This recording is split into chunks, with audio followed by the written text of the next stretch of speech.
Hello and welcome to Do-It-Yourself channel. Today I will show you how to delete or remove our shortcut to live transcribe function in Samsung Galaxy S22. So we have our shortcut here. As you can see, live transcribe. But if we have another shortcut, for example, we have a button press or something similar, we need to go to our settings, then accessibility, and next hearing enhancements.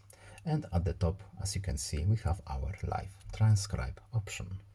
And in here, we can of course change our shortcut if we want to, or if we want to turn it off, we simply can do it from here.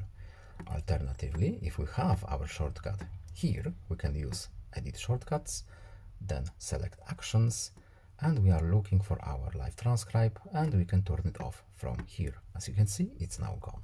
I hope this video is helpful to you. Please leave a like and subscribe. Have a nice day and see you in the next video. Goodbye.